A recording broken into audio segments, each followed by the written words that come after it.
It's Roger once again, Mud Fossil University. Today, speaking about the Fraunhofer lines, which are the absorption and emission lines of spectral analysis. Now, always go to industry when you want to learn something. They are the best. Now, this is from Metris Molnar Photography, and they speak about the spectral lines and how these things happen. Now, this is when you want to know what is in a material. What's in that material you're looking at? You can really tell from the colors. Once you understand this, you will know a lot more about how to analyze mud fossils and how to know what you're looking at, the different materials, because they give off a signature, a color signature.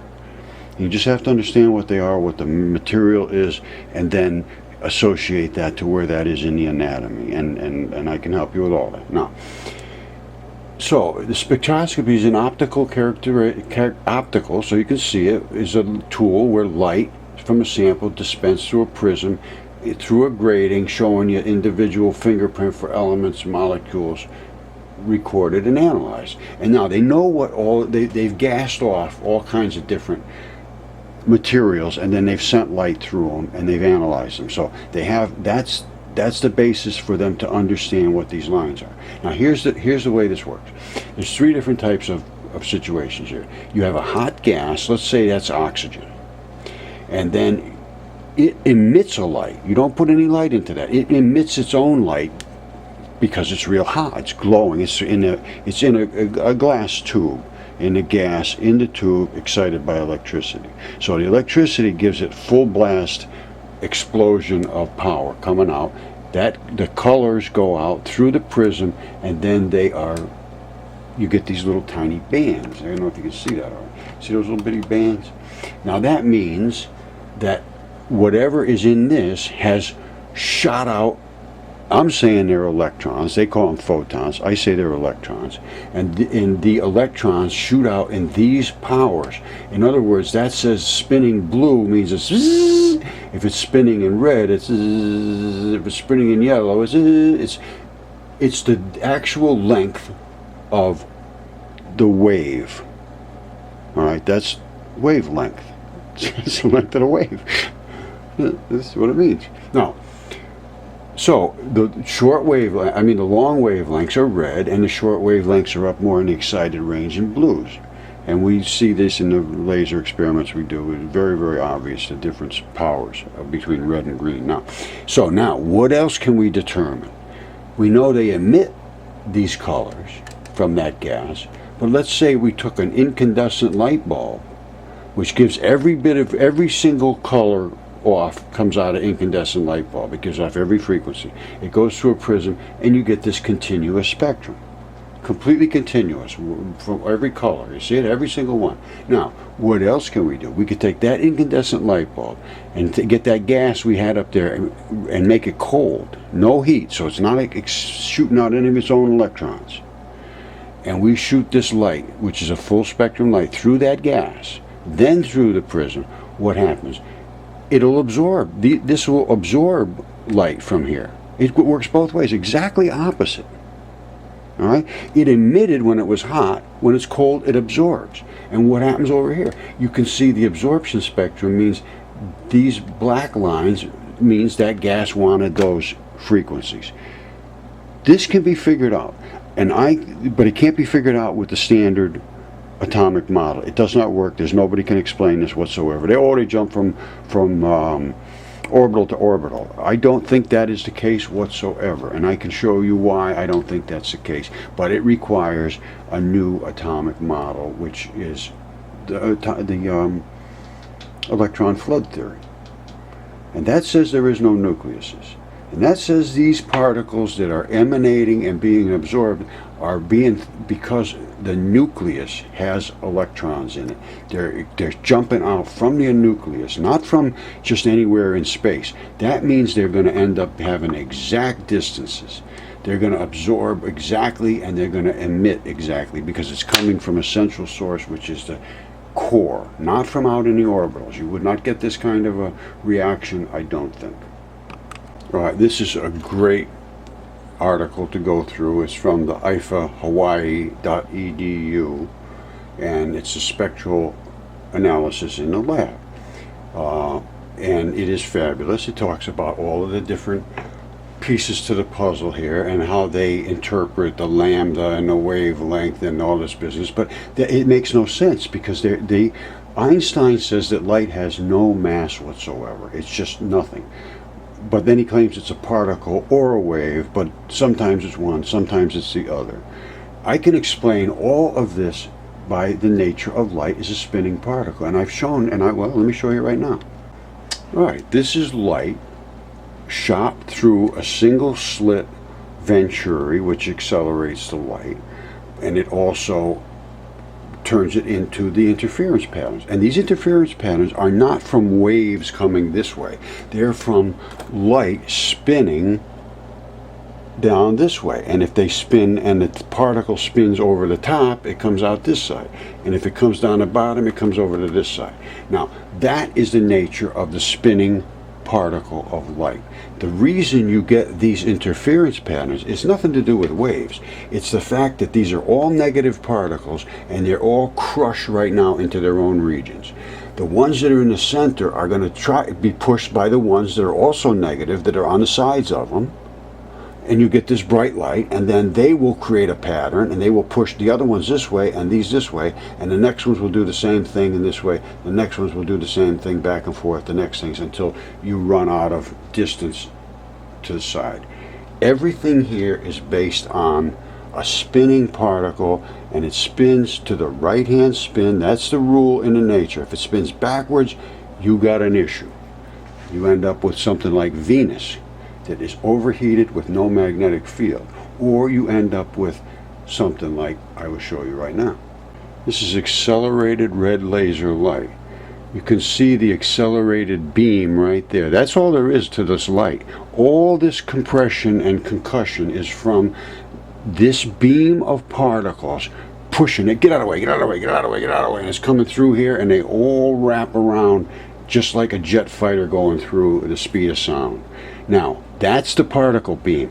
As it collects at the Venturi, it has what to do, but it doesn't know what to do. It's all crushing each other into their regions. Then they start to display and glow. That is the nature of light.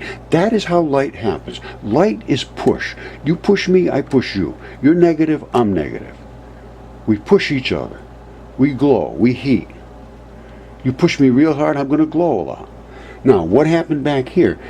Why are these all little tiny things all lit up like that? You see that? Why is that? Well, I can tell you why that is. It's because the reverse electromagnetic field, which is being created because of this extreme electronic interaction coming back this way, as you can see. You see these lines? That's a reverse EMF.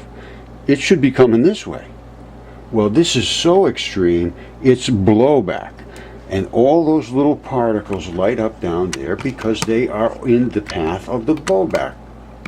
They're being excited because they are being pushed against. Now, what happens down here at the Venturi? Again, this is a Venturi. You can see the beam has been accelerated. Nobody can really deny that I know that it has any ability to see what's going on. Now, at here, what happens here? There's two metal drums here. It creates like an airplane wing Venturi. Nothing can happen other than to crush each other particles into each other's regions. And they own a very big region. They don't want to be pushed. They don't want to be crushed. They don't want to be touching. And that's what happens here. It's called plasma. When they come out of here, they say, get the hell away from me. And they come out of here and everybody pushes everybody else. The ones in the center get pushed towards the center from both sides. That's why it's so bright in the center. Then the other ones push this way and that way, and push this way and that way, and you get these stripes. That's the interference patterns. Now, what happened if you were looking at this? What would you see? Well, let's take a look. All right, if you're looking into that accelerator, this is what you see. You see these little white filaments coming out, and when they crash into the unrestricted space, they create huge disc shapes around them. The particle you can't see. It's tiny, tiny, tiny, tiny. But the field that they create is the same kind of any magnetic field that's created as electricity runs through a wire. Now, the reason these different colors are here is because this one's being crushed both directions, and it's densified, and it's a higher frequency. You can see it's purple. The colors indicate the speed, well, the frequency of the spinning particle. And now, that one right there is what I told you about spinning backwards. This is the same as Venus. Everybody else is spinning in the right-hand rule. Everybody's happy. Everybody's moving forward. Just move along, move along, move along. And they do, except this guy here. And what is he saying? He's saying, like hell, I'm spinning backwards. And I have no magnetic field like these other big fluffy guys. I don't have a magnetic field, but I'm tough. I'm strong. I'm mean, and I'm white, and I got a lot of energy. So what would happen to that energy? Because I'm saying that would be antimatter. They say this all emanated from the same laser light. Absolutely no question. They're all the same particles. These particles present fields. This particle presents no field. Same particles, negative field surrounding it. In my mind, that's a positive field. There's no field. So it's either field, no field, or positive, negative, positive, however you want to look at it. That's antimatter. Antimatter is the exact same particle. One has one charge, one has another charge. I'm saying that's antimatter. If you can change, if you got a different interpretation, well, good for you. But guess what happens when that antimatter hit one of these matters? All right, there's your antimatter. Did I say it's antimatter? You say whatever you want, but I'd say it's antimatter. There's no field around that. It's all by itself. These are running through a midst of fluffy fields. The particle, remember, is only just barely in the center, and because it's cascading through space so fast, it's creating these polarized fields around it. And those polarized fields are the same thing that is in the air. They're molecules with the negative particles of molecules in the gases surrounding it, and they react instantaneously. That's why these fields fluff up and they're gone very quick. But so what do we got here? I'm saying this is matter, this is antimatter, and this is mini matter. I don't know what it is. I don't know if it's going to get to this size. It's the only picture I got like this. Rodney Warren and I did this research several years back, and he's gone on to other things, but I think he's coming back. I see Rod is on the horizon coming back to this. He was a very talented guy, and these are his picks here that are just outstanding as far as I'm concerned, and they demonstrate this was light. That was light. That came from a laser light. So don't tell me this is nothing. Don't tell me this is flare, all these kind of silly statements I get from everybody. And then they just want to drop it. Stop talking about it. Well, no, I'm not going to stop talking about it. This is important. This accelerator is a fusion accelerator. This is a plasma accelerator, and it takes no power whatsoever to do it. Why can't we use that with protons and excite them? Okay, sorry about the running off the rails like at the White House, I guess. Anyway, listen. Why are these spectral lines? Why do these spectral lines show up? Why does it absorb some and spit some out? If it's cold, it absorbs it. If it's hot, it spits them out. So, but they do the exact same ones. It's like there's a bucket in there, or it's like a baseball. You throw a baseball out, and there's one that catches it. So one will throw it, and it goes, and one will catch. But we know that the spectral lines are an exact frequency from the atom. All right, this is from Schur's astrophotography, excuse me. This is more like the true spectrum that is emitted from things, because it's not that crisp and clear as we see normally. These are emissions, they say, from stars. They say all these different molecules and materials and bands and everything come as light emitted from stars, because there's nothing in between a star and here, they say. Well, I say that they're totally wrong about that, that all these things are in between that star and here. They're smashing into things that are of denseness in space, which is ferrous oxides, a lot of that down in the reds, a lot of that, because there is a lot of ferrous oxides in space.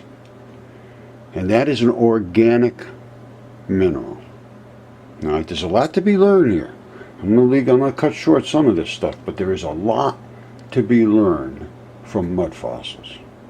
All right, this is from chapter 16, section 3, lifenglamost.org. This is the spectrum of our sun. This is what they see when they look out at the sun. They think all of these minerals and metals and all these things are being sent from the sun because the sun makes them somehow in the solar corona, or somehow creates these things way up in the atmosphere where the temperatures are in the millions of degrees versus the temperature of the surface of the sun, which is 6,000 degrees. I say it's because the sun is scraping through the universe on the edge of the galaxy, being ripped through the galaxy, and all of these minerals and metals and elements and gases are in space. And it is ripping through them, and it is heating up the sun, and that is the source of a lot of this radiation is being torn off the sun. This is what the radiation is coming from. It's not making all these metals. I don't believe, I could be wrong, but I can tell you how we can find out. All you have to do is put 2 light sources in space outside of the atmosphere that we are in, shoot one light, or we actually only need one light. You send it to the other one through a prism, and if it comes out as perfectly complete spectrum, 100% spectrum, just like you sent it out, I will say space is empty. If it comes out looking like any bars in it at all, it means space is not empty. And if it comes out looking like this, it means space is loaded with molecules that they have no clue about. And we could tell how dense our atmosphere is by monitoring this spectral Fraunhofer line array outside of our atmosphere, away from the sun. You face one or the other through the atmosphere that we're scrubbing through, and if we find it's dense one day, it may be a bad day. And I think we are coming into very dense regions in space right now, and now is the time to monitor this. Okay, so that's the story about the light coming to Earth. I'm trying to help out the Earth and the things, and I know I'll be assaulted by the flat Earth people. They're I don't want to say another word about that. Okay, so here's Mud Fossil University up on YouTube, so make sure you subscribe and ring the little bell, and you know, I'd appreciate some respect for my research. That's all I can ask. Thank you. You see this? This is all organic matter. It's so organic they can't even give it a name or classify it. It's so completely complex. But I understand mud fossil chemistry. That's a mud fossil. That's the chemistry that comes out of a round vein or artery. It's the biological ejection from a mud fossil in space. You see this? Astronauts come back, they smell like steak. I just told this to somebody, so, oh, there's a molecule every 10 zillion square miles. I said, oh yeah, they're going to come back and be covered and stink like crazy of steak every time they go out. I don't think so, my friend. You see this? It's the same video. You come out, this tells you exactly what's in the chemistry. It's all CHs. That's hydrocarbons. Those are what your cell layers are made out of, your membranes. All cell membranes are completely wrapped by hydrocarbons. They're bilipid membranes. And then you have your iron all over. See, iron, iron, iron. The universe is saturated with iron because every creature is loaded with iron. And then you got silicon and sodium and carbon, hydrogen, and all these other little bumps are things that are in your body. So I'm showing the facts that these things are out in space. This is not something that's empty out there. You just got to take a look. They just have never looked. Just assumed, and that's how things seem to work now. Might as well show it all to you. That's a lung that came through space. It smelted in space and turned into a lung. I have one here. It's not that. I have one here. It's like this. It's a lung that has iron in it. It's not it hasn't smelted, it didn't come through, but it's the same thing. That's a iron, a lung full of iron. This is a fingertip that came through space. It's the same size as this. These have been CAT scanned. I have another one just like that, was DNA tested. That's another mud fossil. I have the whole hand that came from this almost. And this is one that came in space. And it's all, you see that? There's blood in there. You see that ball there? That's the tendon ball. It's all blistered up. I show this very good detail. So anyway, you have to come up and watch all these. Well, you know, if you do anything you want, but it's up here, and there's a very, very good explanation of everything. I don't make anything up. I show what is here. You can make your own decision. That's all. But this is the reason it's 6,000 here and 10 million out here, is because we're scrubbing through the ether of space and send a light from here to here in space, and if it comes out exactly from here to here and it's the same, then I'm okay. You're right. If it goes from here to here and you got all kind of bars when it gets to here, we got an issue. Thank you. Mud Fossil University, Roger, over and out.